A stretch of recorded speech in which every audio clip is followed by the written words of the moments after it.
all doing tonight? Welcome to the December meeting. We're going to pick it up right from here. We have a special guest who joined us today, so we're going to start right presentation and question and answers. So raise your hands and we'll promise we'll get to you, okay? So without further ado, Commissioner Nivardo Lopez has joined us.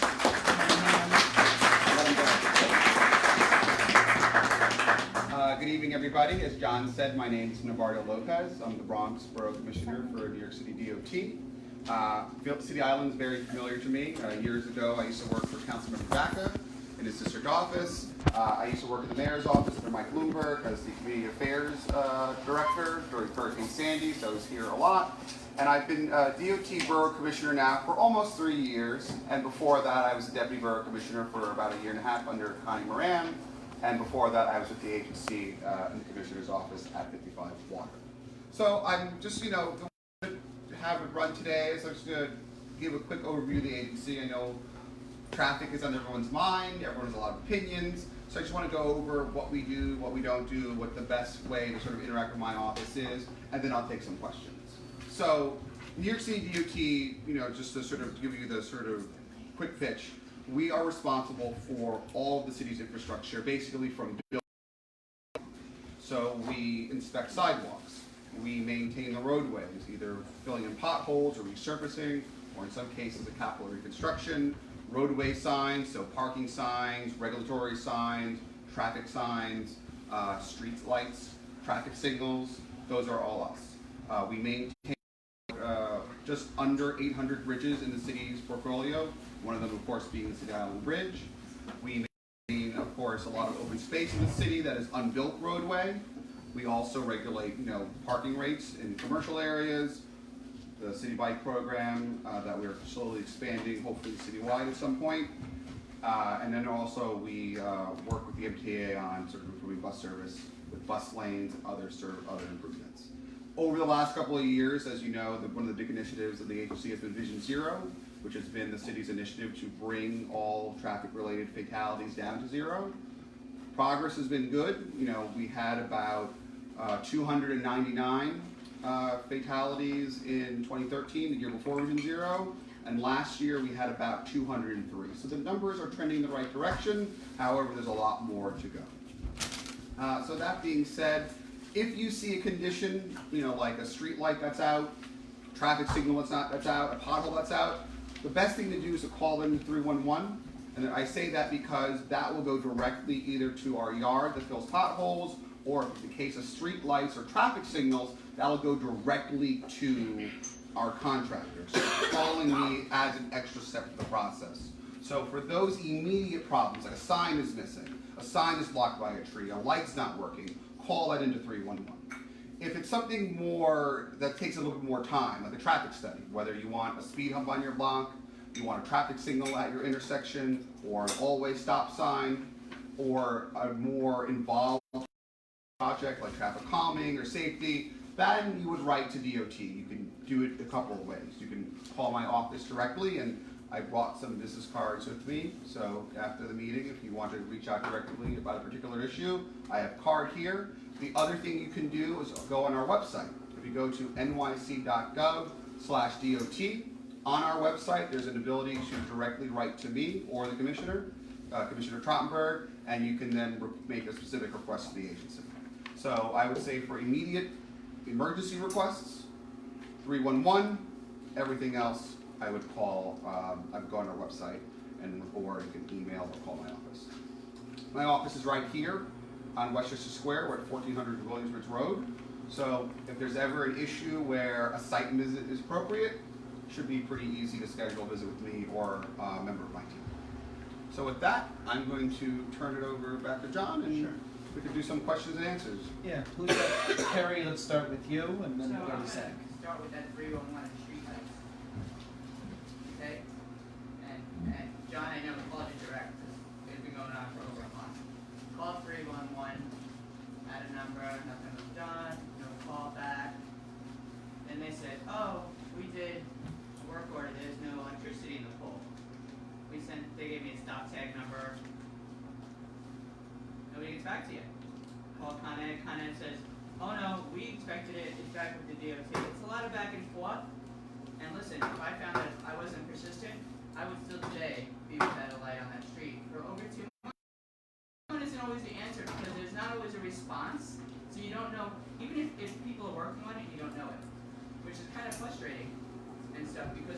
dark.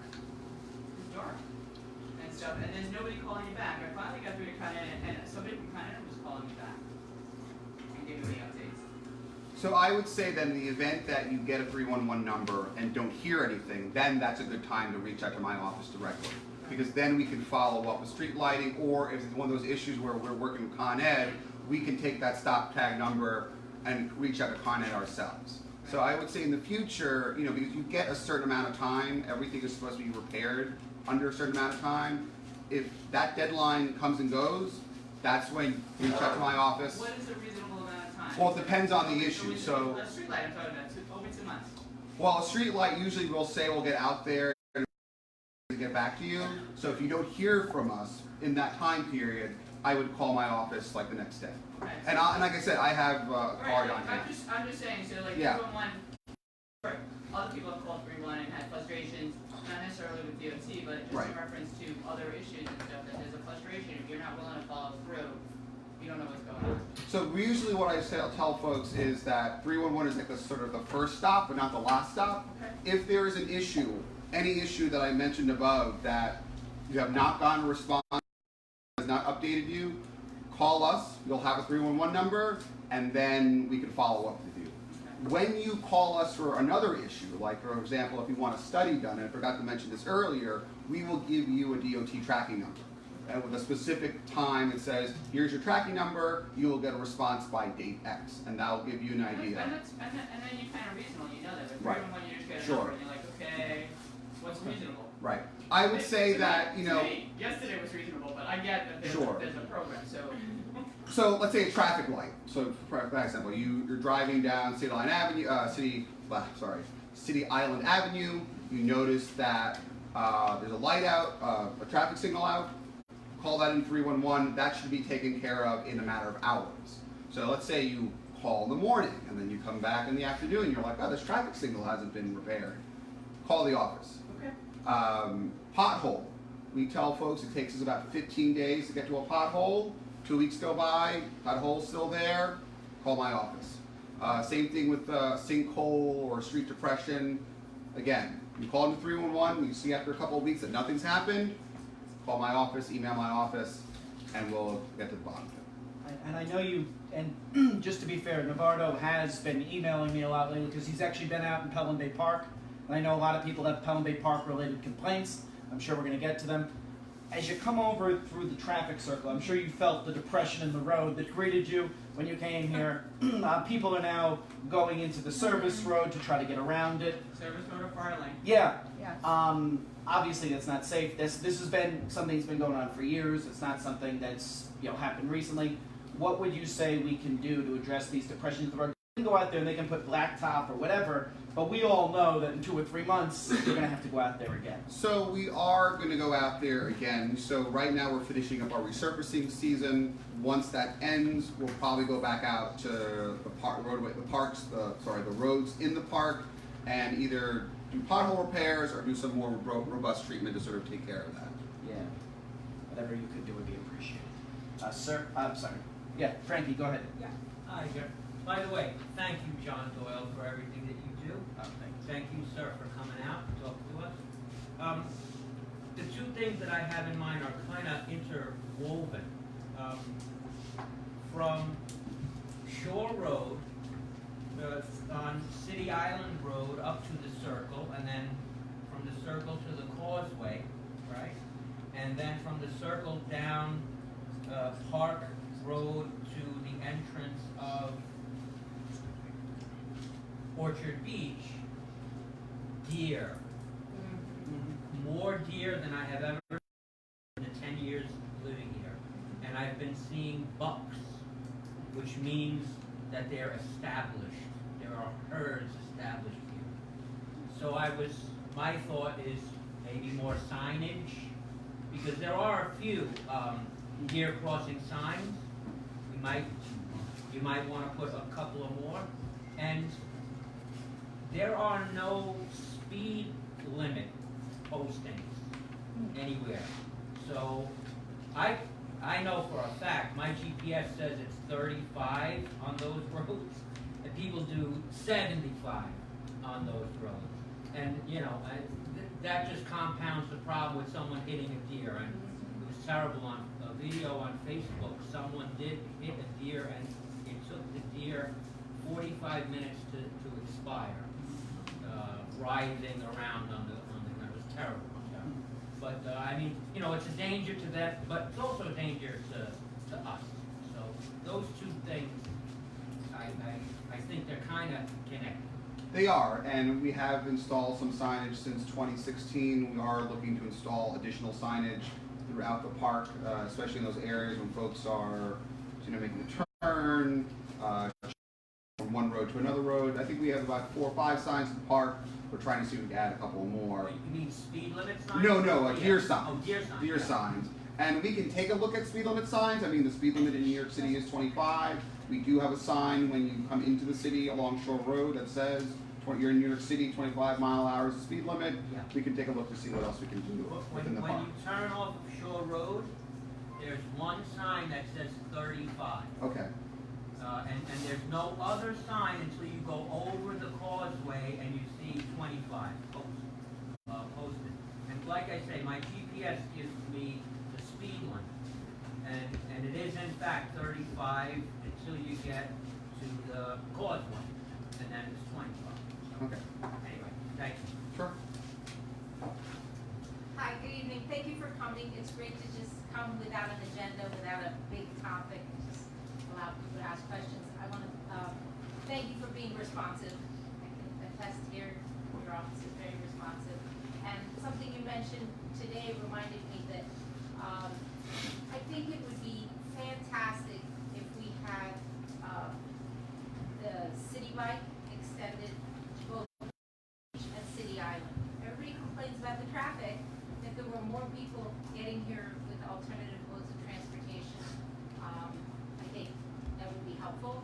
And I think it would also help diversify the type of people that come to City Island, and therefore diversify the types of businesses and activities on the island. So I think it just would be a really great thing all around. All right, thanks. Okay, thank you for coming here. One of the questions I have is, I'm an architect and I consistently travel back and forth to Manhattan on sales calls, whether or not I even get the project, and the congestion pricing is really going to screw with everything. You know, are you guys gonna consider alleviating the congestion pricing for the residents within the 5 boroughs and bring back the commuter tax? So that's not how I think the program works under state law. I think it's a sort of uniform fee for everyone. Some details about the program that are still being worked out, that's being negotiated between New York City and New York State. And that's supposed to get rolled out by the end of next year or 2021. About 80% of all the tradespeople, okay, that go to job sites and everything, you know, they're driving, making deliveries, whether it's concrete, trucks, or glass, or sheetrock, or just their workers, the electricians, or the plumbers, the HVAC guys. And they're Queens, they're Staten Island, Brooklyn, Bronx. You know, they're gonna be paying through the nose.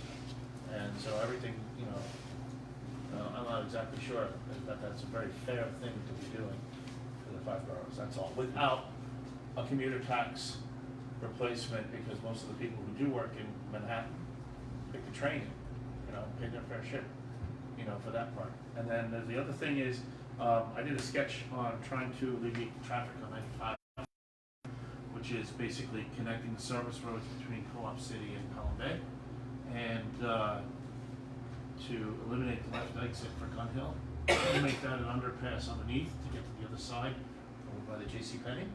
And I just did a couple of sloppy sketches here just to give you an idea that it does work, it can work, as well as connect the supposed new train station that is years beyond its deadline by now, on the BX-29, and continue on its path, make a quick loop, and then back to Pelham Bay.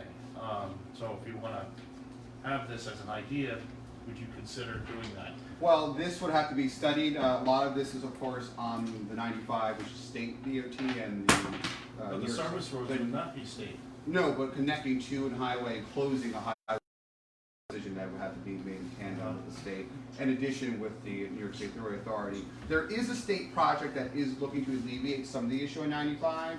It's called Bruckner Access. and it's looking to redesign the ramps for that cloverleaf at 95 and Pelham Parkway. So that project is going to start probably in 2021. Well, I'm on it all the time, all right? There's a couple issues, all right? I'm on it every day, 5 days a week for the last 6 years, right? One is the City Island exit only, which is convenient for us, but at the end of the day, it clogs up with 4 lanes of traffic and then everybody's getting left. The other thing is buses. Buses do 35, 45 on a highway that's moving pretty quick, and then they're getting left for the Gun Hill exit, as well as trucks. Or they're clogging up traffic trying to get off at Baychester. Or they're clogging up traffic getting off at Connor to go to the bus yard. By connecting the service roads, the buses can stay off the highway main part itself in its entirety. And the buses can actually stay on the service roads. Furthermore, we can space out the exits and the ramps a little bit further apart from each other, so you can jump off the main highway and take the service road.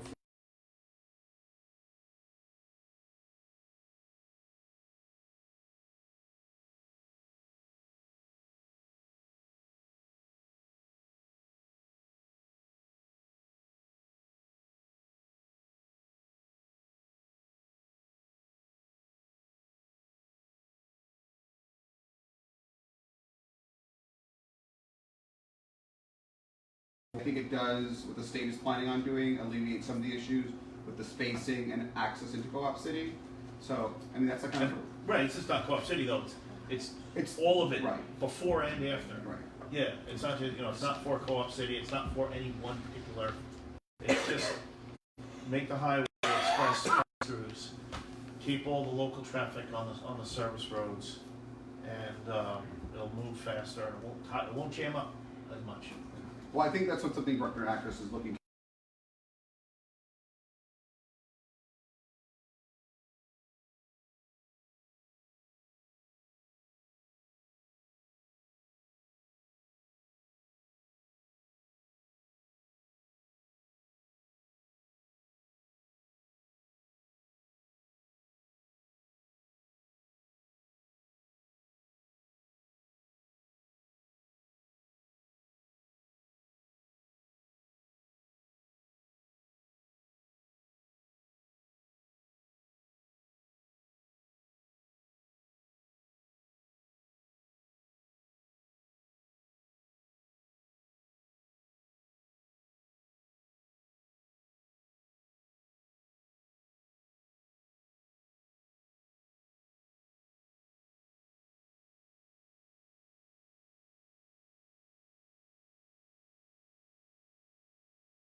I want to thank the gentleman for his comments and you guys for doing this session. Really appreciate you being here. I agree we need to close exit 10. It's one of the most dangerous. Which one is exit 10? Gun Hill exit. Oh yeah, totally. Yeah, the Gun Hill exit, that left exit. Yeah. My only access to the other side of the Bronx is to merge 3 lanes of the highway. 4 if you're starting from the It's on-ramp. dangerous. It's dangerous. And Right. I think that I offend drivers every time I take that.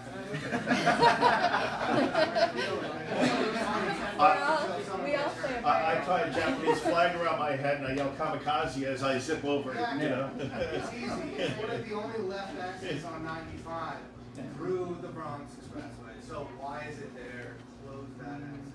That's my recommendation.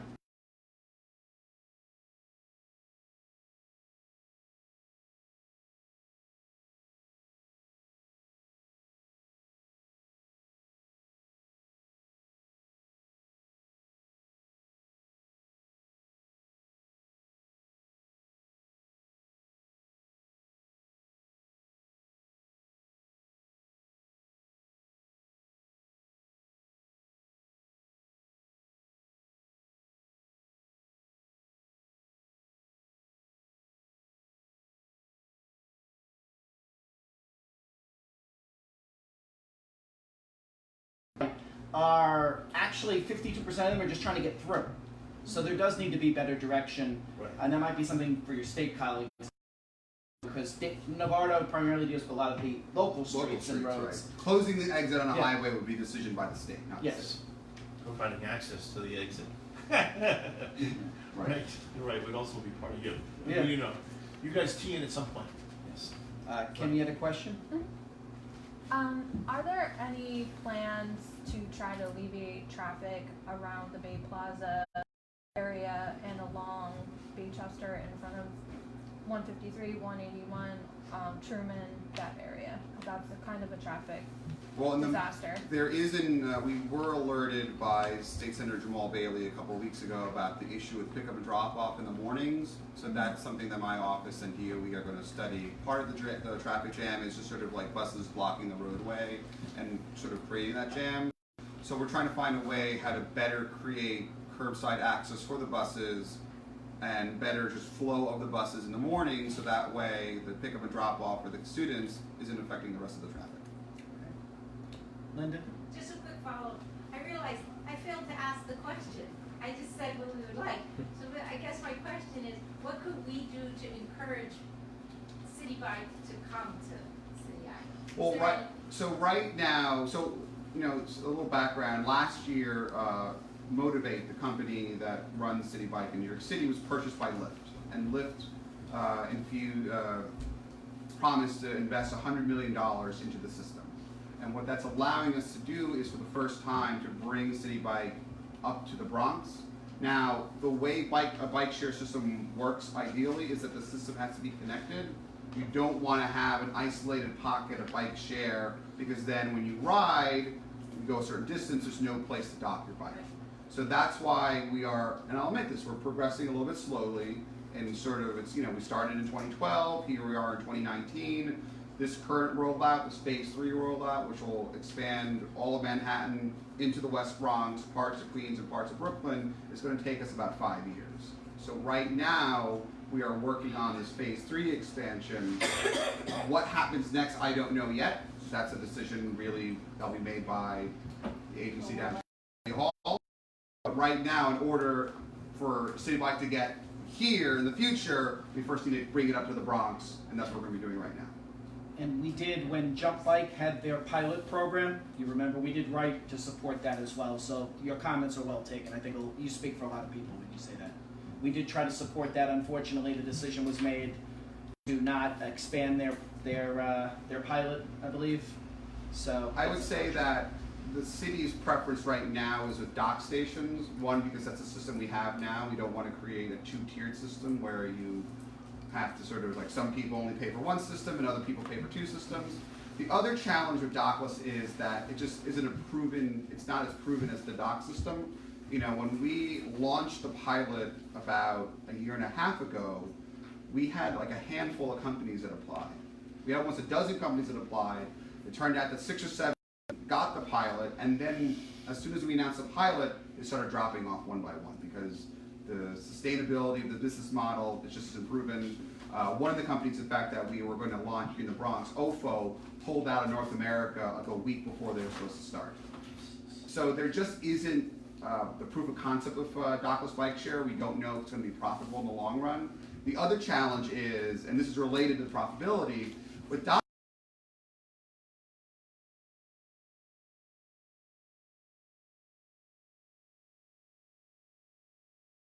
where I work or where you live, you need to flood the streets with bikes, and that creates a lot of problems with just maintenance and crowding the sidewalks. So the nice thing about the dock system, the city bike system we have now, is you know where the bikes are because it's a station. Stations are spaced apart, so it'll be a 5-minute walk from where you live or where you work, or from one station to the next. The idea with this expansion is that the Bronx will have the same density that the rest of the city has. The whole system will be as dense as any other part. So let's say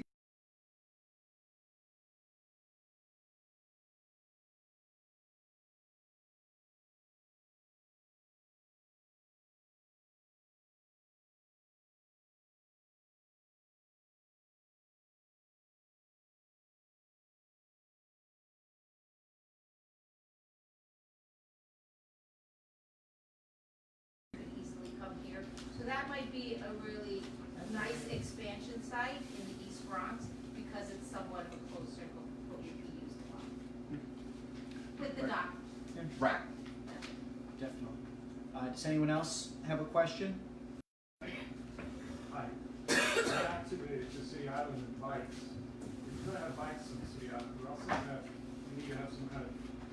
bike lane. There's this concept here that many people think that the right place for cyclists to drive is in the fire lane. That is actually not where cyclists should be driving. And the most dangerous ride, I ride to work here, the most dangerous ride in the entire, all the way to Pelham on the service road is no problem. The moment I hit City Island, that's when it gets dangerous. And I've never seen anyone regulate the traffic with bad behavior. People pulling out, opening doors, wandering around on the streets. Come here in the morning, there's a school here. People are completely obvious. They just wander around the streets. We need to do that. I mean, I think it's absolutely dangerous and crazy to have people coming here on bikes because they'll get killed. This is the most dangerous stretch in the entire Bronx as far as I'm concerned. And we need to do something. Danger in senses there's a lot of speeding or Speeding, opening doors, double parking, wandering around aimlessly on the street, that kind of stuff. It's constant. I mean, it's not only the People bikes. driving in the bike in the fire lane, it's not just us. The kids are all riding the bikes in the fire because they think that's a safe place.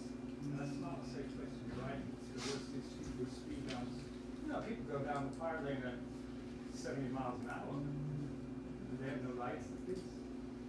It's an accident waiting to happen. well, with speeding, one of the things we're able to do now is we're able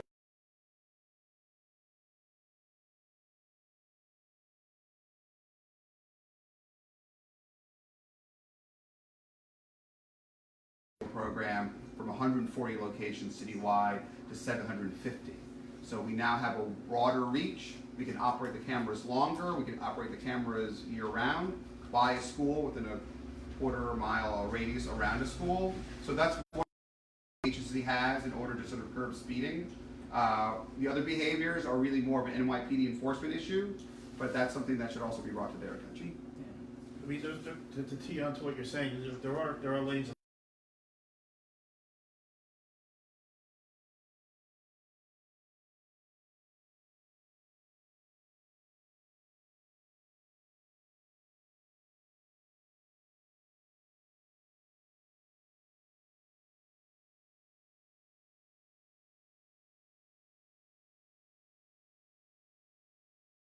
do have on like the airport side. We'll let drivers know, maybe. I mean, I don't know. It's difficult. It's very tight here. Is It this is. street wide enough to do something like I that? don't think, not without taking out the fire lane, which I don't think we want to do. People are gonna want. Right. Right. That's But a sign wouldn't be bad. Caution cyclists. There are a lot of cyclists. Okay. that's true. Just, do we have any more questions for Nivardo? This has been a good sport, we've been I getting have on a it. question. Alex, It's go. clear that Pelham Bay Park is systemically underwater. As I came in, Yes. it flooded to a dangerous capacity Mhm. Over at by the many hutch. points. Over by the hutch, right? Well, not just through the main road off of 95 and this whole bridge, which I hear is going to be replaced in some sort of upgrade. The drawbridge? Is that true or not? The drawbridge? Yeah, the jaw. So the Shore Road Bridge, that's the Shore bridge. Road. That's technically the name, that's what we Thank officially you. call it, the Yeah, Shore yeah. Road Bridge between Pelham Parkway and the Is rest. that replaced in the So- next 10 years? So yes, so we are in the beginning process of sort of an environmental impact study. We're going through the federal, what's called the NEPA process, which is mandated by the Federal Highway Administration, to begin public outreach. So we're going to be beginning public outreach next year. We're going to probably do one public outreach meeting on this side of the bridge and a second public outreach meeting on the other side of the bridge. Why are And you this is a- separating different sides of the bridge? I mean, we're all the same. No, I know, but it's for convenience. It's for convenience. Unite? It's for Do we need to convenience. divide I ourselves mean, by physical water barriers. I mean, we want. Here's my other We point. want to. So let me just finish answering your question. So we want to. We're doing, multiple outreach meetings just to reach as many people as we want to. So this is a public scoping meeting. We're going to be presenting, not necessarily like the various options that we would consider for this study.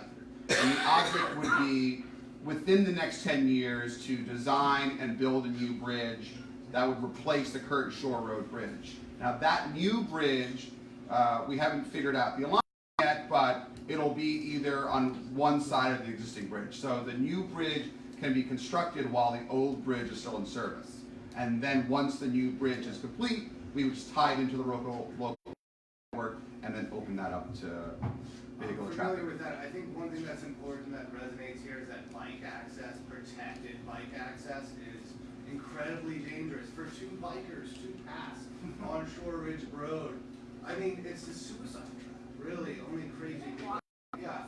So one of the things that we are looking at is, of course, improving the pedestrian and bike facilities. Whenever we build a new bridge, that's a good opportunity to sort of actually create safe facilities for both pedestrians and cyclists. And that's what is, where does the bridge go, how high does it go, and how does it tie into the local roadway So network. to that note, I think the City Island Bridge could have done a better job protecting the cyclist lane. Absolutely. And also, how are you going to address like construction that's going to drag on for another 5 years there, 4 years with the pipe underneath the bridge? I know we had a sewage issue, but what, you know, it seems like now that there's a permanent intrusion barrier on the bridge, which I'm sure plenty of people.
And just to answer your question on the flooding, Yeah. just so you know, that was in the district needs statement from the meeting we had, our last meeting, asking that the community board look into that.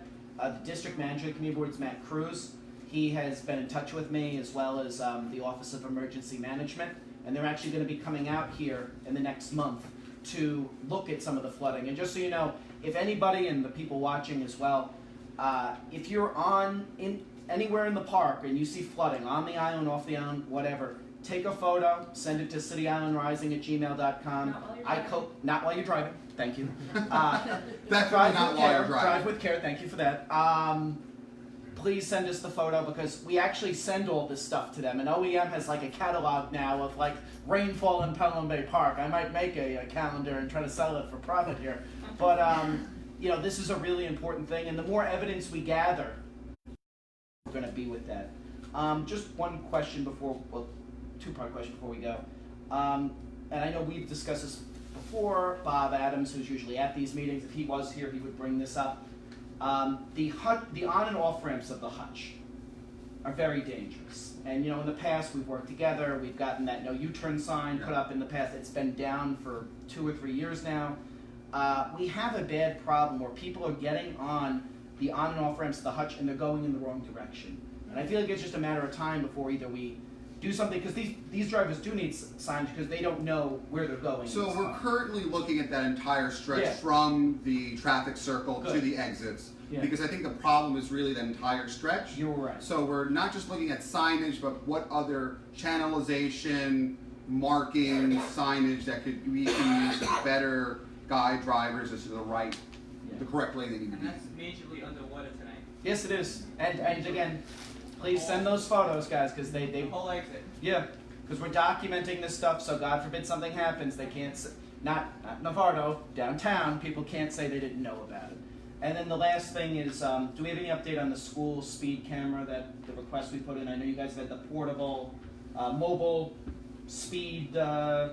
So camera. we're still using the mobile camera. I don't have an update as to when a fixed camera will come here. Yeah. We're still in the process of like installing all about 700 locations course. citywide. So it'll take some time before we get out here. Because this is really, and anyone here could vouch for this, at a certain time, this becomes City Island Raceway. Yeah. Unfortunately, a lot of that is on the weekends, and these cameras not going to be operating much on the weekends. No, but it'll Friday. be helpful, though. 6 to 10 It'll be Monday to helpful. Friday. It'll definitely be Year round, so it's no longer, whereas the old law said we could only operate the cameras during school day. Now we operate the cameras year round from 6 a.m. to 10 p.m. Just weekends. Yes, thank you. And anyone have a final question? Kim. I Kim and then read, Mr. Blackman. There we go. I read a traffic study that was done for City Island and Pelham Bay. The things that was mentioned in the traffic study was making some updates and changes to the traffic circle before City Island to make it so that it's more controlled in terms of where people are driving, especially when it's congested. Are there any plans to review that study and make changes so that kind of working with the police so that it's easier for them to do traffic control in that area? Because right now, we all know it's pretty much chaos there. So we have an old request that we had actually gotten from the council member's office to extend. So we right now installed quick curb there, like those plastic delineators. Right.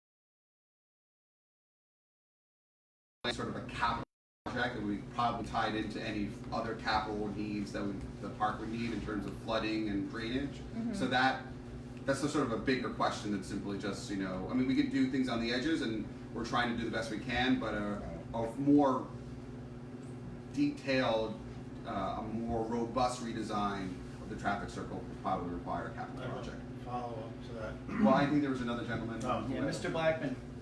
And we could talk offline. Yeah. He hasn't asked a question all night, so we gotta give it to him. Thank you for your About patience. cyclists, I can't talk, but I, about cyclists, in my youth, I was a serious cyclist. Not going into details, I rode the American Youth Hostels, Century Road Club Association, all over New York, New Jersey, Pennsylvania, Massachusetts, Connecticut, Rhode Island, Canada, and so on. We, as serious cyclists, before we had helmets to wear, learned to follow the traffic regulations. 2 types of vehicles, roads, four-wheeled and two-wheeled, and we followed all of the rules of the road. Stop at traffic lights, stop at stop signs. Now, when was the last time you saw the cyclists out here stopping at any of the traffic lights? Never. That's right. The thorn at my side, these people are asking for serious problems. There's a threat to people who are pedestrians, people who are in cars, other cyclists, and so on. I think we have to have a controlling cycling citywide, not just out here, because in the city it's even worse than that. Cross streets, pedestrians crossing, cyclists, hitting people, and so on. I think we need a signing to control that. Secondly, the deer population. Deers are entitled to live here. Deers are deer. Deers and darlings, the female version. They live amongst us, and we're happy to see them. I love to see them. Years ago, I was skiing up in Vermont. I was driving a Volkswagen for a friend. Because he thought I was a good driver. And a guy passed us on a mountain road going uphill. I was doing about 30 from a truck along with 5 guys in the car. Car passed us, flying past us, maybe doing 70. Tailgating defense.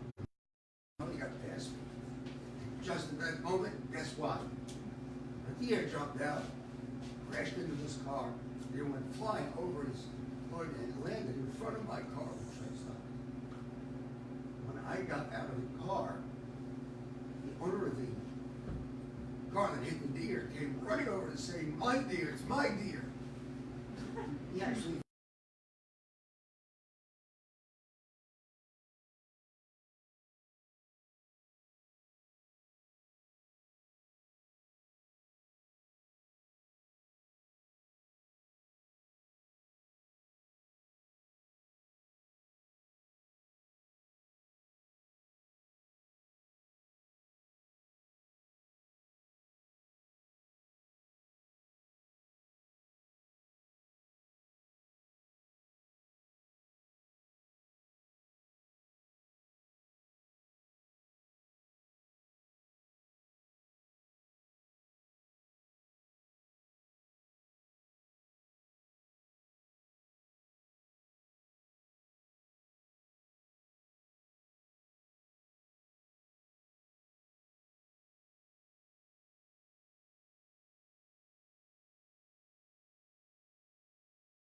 a sign, deer areas they left, or something similar. Point is, he's adopted Rolls Royces and Bentleys from members of our club, and rather expensive fronts on their cars, and he don't like hitting animals. He hit a deer, a pheasant, cockroach. Must be a pretty big cockroach that caused damage to the car. So a ragoon, as we call them. They all do damage to the cars. So in a wooded area, drive left, and follow the road. That's a question. Why aren't there shoulders on those wooded areas? The woods go right up to the edge of the road.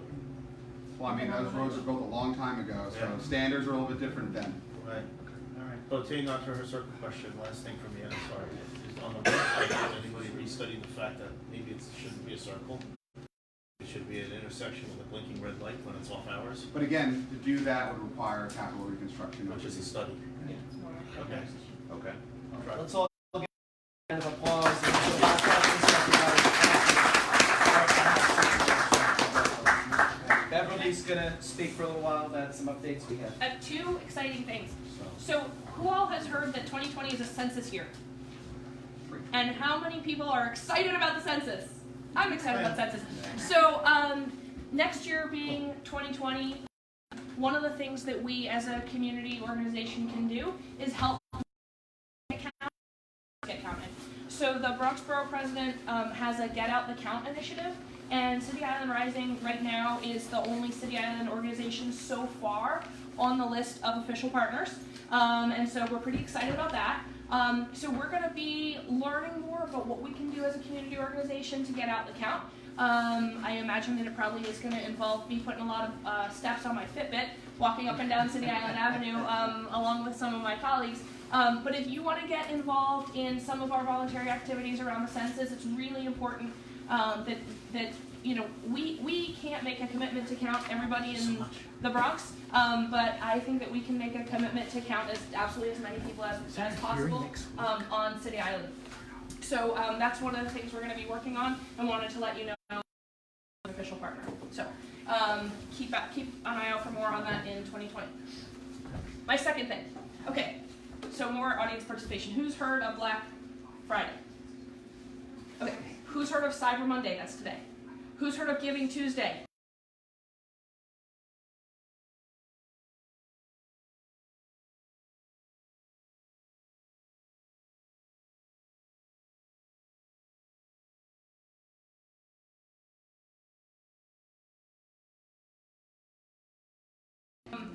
You know, have conversations with Commissioner Lopez, with Senator Biaggi, with all the other folks that we've had come and share ideas with you. We don't charge dues because we believe that there shouldn't be any barriers to entry to being a participant with City Island Rising. So I'm going to pass this around. If you feel the giving urge, you know, please, you know, if you can afford $1, throw $1 in. We, you know, a lot of the flyers and things that we make come right out of John's own pocket. And so we don't charge dues, sort of as a principle. We're gonna have some more fundraising stuff that we're gonna do next year. We've been talking about t-shirts, so there's gonna be more initiatives like that. Kim's gonna set up a Venmo or PayPal, but I'm just gonna pass this around. If you feel like dropping in $1, $20, whatever you got, anything is welcome and anything is appreciated to keep us going. We are an official New York not-for-profit organization.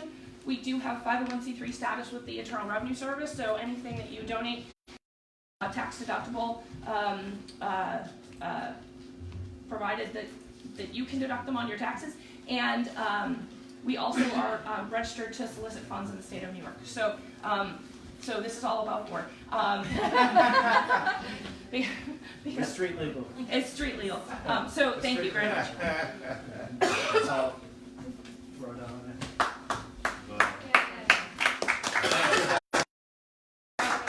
Yeah, and a lot of all the things that Beverly just spoke about is due to her hard work.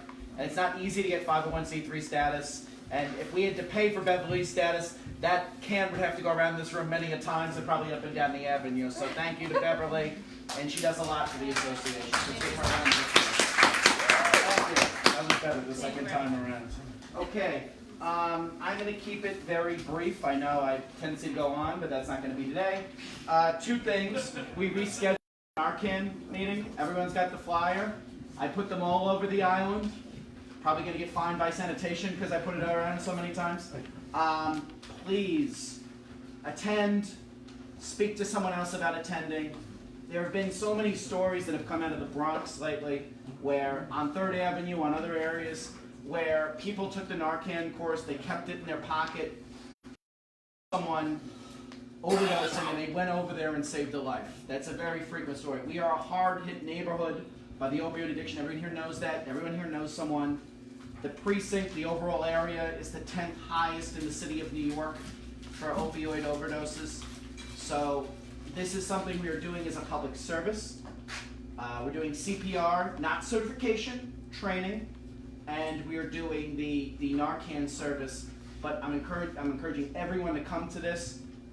This is really going to go a long way. And then we are going to do a second one of these trainings exclusive to just all the nightlife establishments where we can train their personnel. So we are working with the chamber, we are working with the different nightlife establishments. Again, we're not picking out any particular establishment as a problem location. It's not about that. It's about saving lives. So please, if you take one of these, give it to a friend, give it to a neighbor. We have some more copies up here at the front. You know, if you can take some time to spread the word, you can share it on Facebook. It really could go a very, very long way. So I just encourage everybody to do that. Second thing is a real quick thing. At the last meeting, we had, before we did the panel, we did the district needs assessment where we read off a few of our budgetary priorities so the community board could include them in their statement. This is something that's read by all the elected officials, the government agencies, the borough presidents. I just wanted you to know that of the 13 things we submitted, 12 of them for City Island did make the final cut. The playground to schoolyard program was one of them, so that was Tim's advocacy. The dedicated NYPD Harbor Patrol, that came from the Civic Association. It's a good concept, we supported it. We don't want to be duplicative of what we're doing. Water quality testing for Eastchester Bay, that came up as well, that's in the statement. The City Island Library possibly getting a second floor extension, that was put in there as a capital project. And the final was doing doing a ferry study of the general area. So these are things that we have championed. Again, these just make it onto a wish list now, but now it is documented. You know, this is organized. When people look for different investments to make into our region, they're going to look towards this document. And you know, our organization, through all of you, is going to be named as the main supporter of 5 of the 6 of these things. So thank you all very much for that.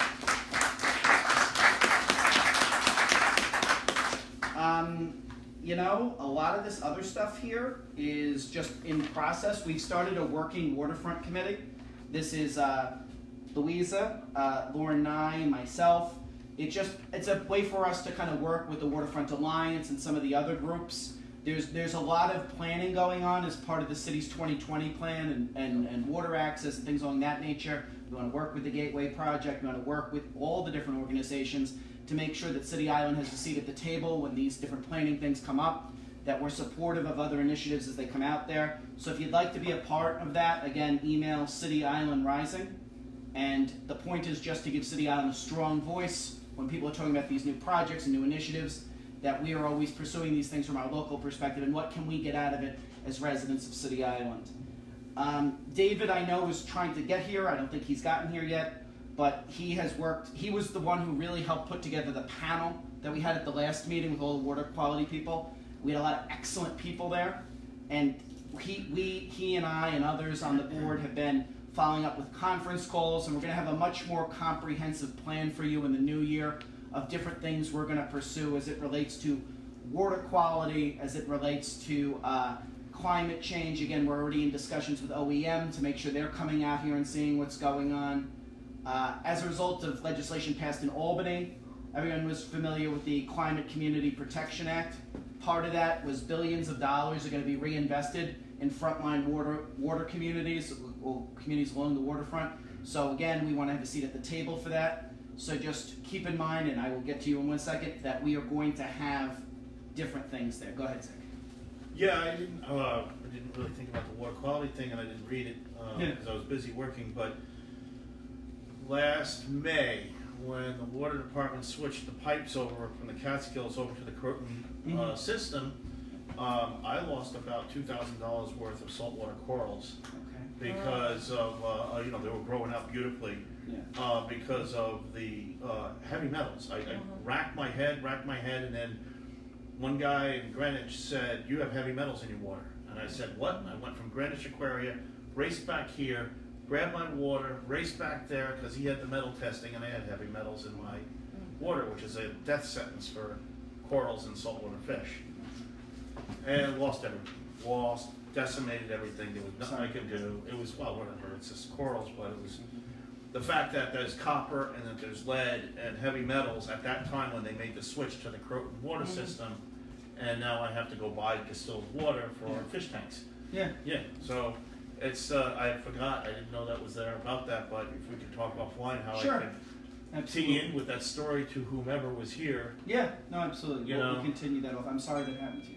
Well, so let's see what we can do to at least make sure that that doesn't happen again. The next thing is the tour of Hart Island we went on. Dan's going to update everybody on that. So we tried to sort of schedule this before the vote. It didn't make a difference, so we went anyway.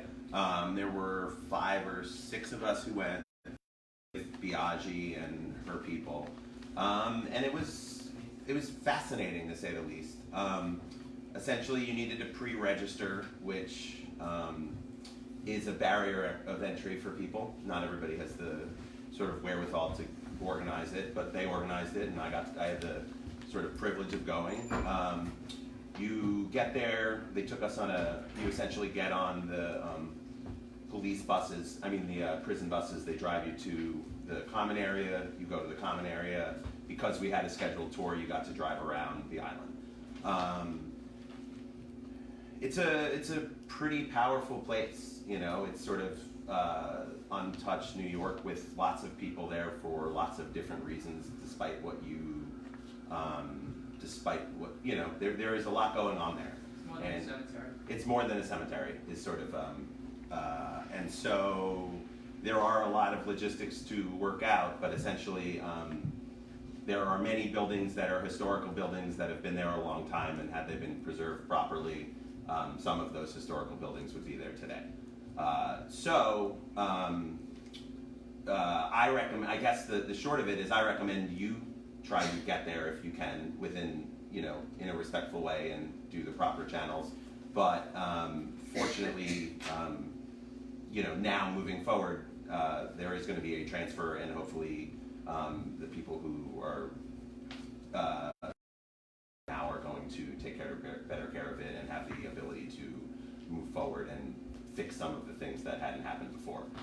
That's not to say that anybody who dealt with us, everybody was nothing but respectful. Everybody was kind in the sense that they took us around, but it was never as comfortable as I would have liked, considering it is a place where lots of things are going on that you shouldn't feel like it is an inconvenience for you to be there. It should be a place like the rest of New York where you can go to and see as long as you handle yourself a certain way.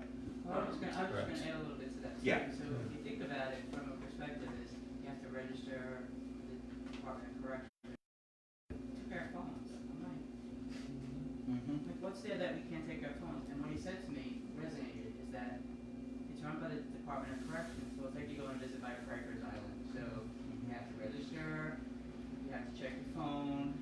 They run like it's. They follow rules of Rikers Island. So picture it, you have to register, they have to know your name, you can't get it right. So the fact that it's going to be transferred away from them will in itself not make you feel there was no reason why you couldn't have a phone. Yeah. And Senator Biaggi actually forgot her driver's license for the tour, and they wouldn't let her on. She had to go and get her driver's license and come back from the car. So just to show you how seriously they take security. Right, and he said we follow the guidelines of Rikers. So it was like we were going to prison. I'm like, okay. Kind of resonates where it's like a big secrecy, and it's really not. There's so much there, so much more than a cemetery. It's pretty amazing. Anyone have any questions on that topic? I mean, I'm by no means super educated on it. I just wanted to sort of explain the experience. So a couple other things. Just wanted to introduce, I don't know his last name, but Kevin Fisher. Kevin Fisher is the president of the PTA. He's the co-president of the PTA. And so if you don't know him, that's him. He's super friendly. And he's trying to do good things with our public schools. And so as a parent of 2 kids in the school, we appreciate him. And we've been talking about ways to sort of intertwine some of the organizations even more so that people can get to all of the meetings and do all the things, and we can all benefit together. So I just wanted to say hello. And then 2, this is a selfish plug, but since I'm talking, Friday we're having our holiday party at our store at 239 City Island Avenue from 6 to 9. We're showing a good friend of ours has done this documentary on my wife and I for the last, 5 or 6 years. It's like a 15-minute short. We're going to debut the thing at our shop. And sort of much more important news than that, first 50 people who show up get a slice of pizza from the people from Philomena's. So essentially they are opening across the street. It's not a secret. We're working with them to put a pizza place back on City Island. So they're not. So they're filing their paperwork and doing all the things to make sure everything. Independently of that, they will provide our pizza. Hopefully sooner than later, whenever all the permits go through, there will be another pizza place on City Island. So come say hi on Friday the 13th. Dan Schreiber, City Island Man of the Year. Pizza back. Okay. Before we do that, we have one other thing. We have a elected official representative here. Marielle's here from the Comptroller's office. If she'd like to come up and say a few things. Comptroller/Stringer's office. Good evening, everyone. Hi. Good evening, everyone. Hello. Yes. My name is Marielle de la Cruz. I am the Bronx director for New York City Comptroller Scott Stringer. So within these meetings, we'll come as much as we can. It's going to be me and Victor Martinez back and forth as best as possible to represent the area. If you all have any questions for me, I have cards and I have email. Email is best, and I always say folks need to hold us accountable because we're doing a lot, right? So if I say I'm going to call you, you can call me the next day if I have not. I want to make sure, right? That happens sometimes. So I want to make sure that if you all need anything or if there's anything that we can provide, you know who we are. So when Victor comes, he reintroduces himself as well. And I know Anderson Ortiz that also covered the area, likes coming to the meetings, but he'll just come because he wants to come. But that shows you what kind of dedicated staff we have. What does your office do exactly? Oh, great. That's a wonderful question. The controller does a lot. Mainly, he audits and oversees city agencies. So a lot of times people come to us and say, these are the issues that we see. We write reports and say, this is the mayor's office of the city. This is what you can do to make certain improvements. My favorite report to this day is the accessoride report. So there was a performance audit, right? So it's performance and financial audits. And we said, these are the things that we see that are not working, and some of those changes were made, right? So the way that and my sure that I know what's going on within all the communities that I cover. So I happen to cover the borough of the Bronx and Washington Heights and Inwood, making sure that you know that what our office is doing as well, and making sure that makes sense, right? If there's an issue that people care about, what are we doing to respond to that specific issue? He signs city contracts. He oversees the investment of city pension funds and a few other things. But those are the main kind of caveats where we fit. And then, again, the Community Affairs Department, we also have a section that does constituent services. So I know in some areas we have great local elected officials, and others, you know, it is what it is. So we want to make sure that if there is a way that we can be supportive, even if it's not within our purview, doesn't mean that we can't be. So a lot of times people come to me and for me, it might be an issue that I had never heard of, might be common for you, but we try to figure out, is there anything we can do in that space? If not, we try to make sure to let you know where you can go to get that issue either dealt with or at least get the response that you need. Thank you. Okay? But I actually have cards today. So I always say I do and then I don't, but I do today. So if you have any questions for me, I'll be here till the end of the meeting. Thank you so for much. giving us And then before we do new business, Sandy, you had an announcement, so I want to give you the opportunity to get up here and Thank you. perform yourself. And announce. Yes, and announce. Everybody, I'm Sandy, and I'm a proud member of Grace Episcopal Church, which is on the south end of the island.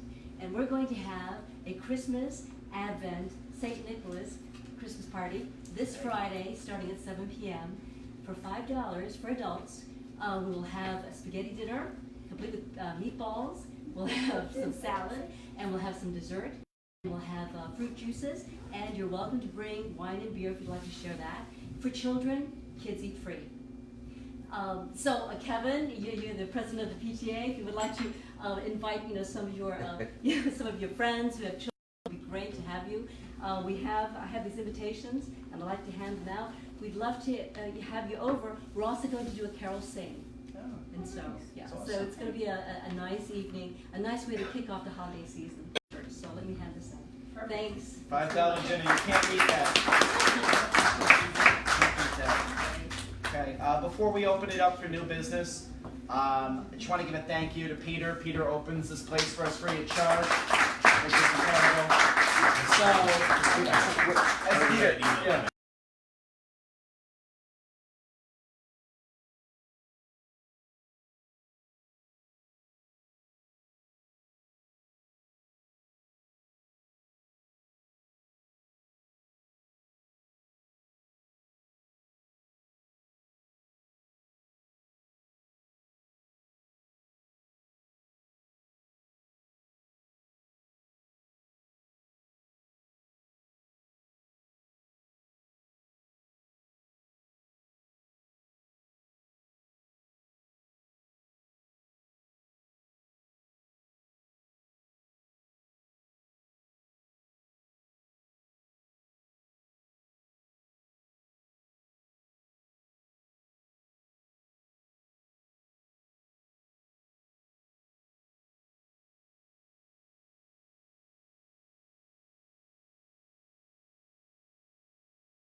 Viewing stations up there is what I've heard from the parks administrator. And they're doing a population study on the deer. And if that is, I'm not going to bore everybody with what they're doing, but there's a population